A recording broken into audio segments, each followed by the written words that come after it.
Bonjour tout le monde. Aujourd'hui, on est le 28 novembre, évidemment, en fin de journée, puis comme vous l'avez constaté par le biais de vos courriels ou par le biais des réseaux sociaux, le Front commun s'est doté d'une troisième séquence de grève d'une durée de 7 jours, débutant le 8 décembre et se terminant le 14 décembre. Maintenant, pourquoi une telle séquence de grève à ce moment-ci? Bien évidemment, il faut revenir à notre mandat. Notre mandat que nous nous sommes donné en Assemblée générale et qui a été confirmé par l'ensemble des constituants du Front commun, à l'effet que la grève générale illimitée sera précédée de séquences de grève et tout ça, c'est à utiliser au moment jugé opportun en fonction de la conjoncture.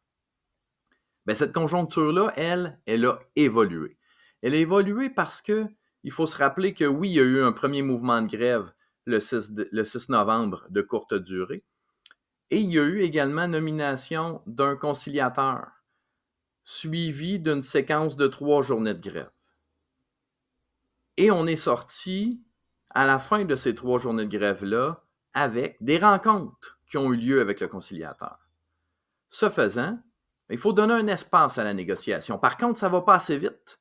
Il faut maintenir la pression sur le gouvernement, qui commence d'ailleurs à montrer des signes d'ouverture. Le ton change. Le ton change dans les communications du gouvernement, mais le ton change également à la table de négociation.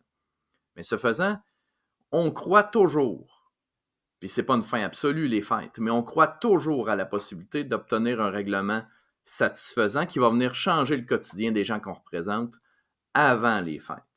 Maintenant, si ce n'est pas possible, bien, vous comprendrez que nous aurons toujours dans notre manche la possibilité de déclencher une grève générale illimitée, comme vous nous l'aviez offert comme mandat, en maintenant cette pression-là par le biais d'une troisième séquence, mais de leur dire clairement que s'il n'y a pas d'avancée significative, s'il n'y a pas de travaux qui nous permettent d'espérer et de croire formellement à l'atteinte de nos objectifs, les objectifs des travailleurs-travailleuses là, que vous nous avez donnés, au sectoriel notamment, rappelons-nous la composition de la classe, pour donner de l'air aux profs, mais aussi donner des conditions d'apprentissage aux élèves.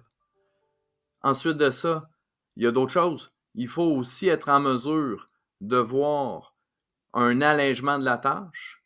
Bien, ce faisant, ces éléments-là et des mesures pour contrer la pénurie, attraction, rétention de personnel, de meilleures conditions salariales propres au personnel enseignant dans une réalité qui est évidemment pan-canadienne, bien, ces éléments-là sont au cœur également des revendications du Front commun par le biais d'une des orientations qu'on a en table centrale, c'est-à-dire de donner des mandats et de donner de l'argent pour régler les conditions de travail des travailleuses et des travailleurs. Ce n'est pas juste une question de salaire. Oui, le salaire est important, mais il y a également les conditions d'exercice de la profession enseignante là, qui, évidemment, nous alimentent dans cette démarche-là.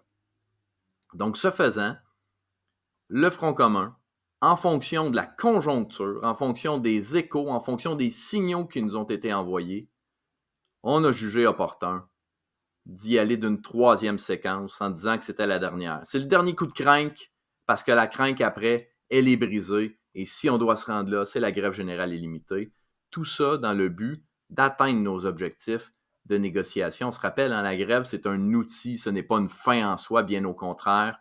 Il n'y a personne qui est en faveur de se priver de salaire pour rien obtenir. Donc, dans les circonstances ici, c'est un jeu de stratégie, mais aussi de flexibilité. Le gouvernement se targue de dire que les organisations syndicales, parce qu'il veut dissocier les organisations syndicales de leurs membres, on sait que vous l'êtes flexible.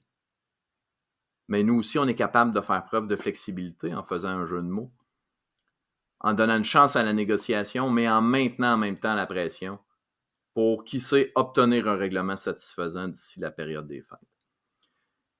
J'ajoute une donnée importante aussi, l'opinion publique. On l'a constaté pendant les 3 dernières journées de grève.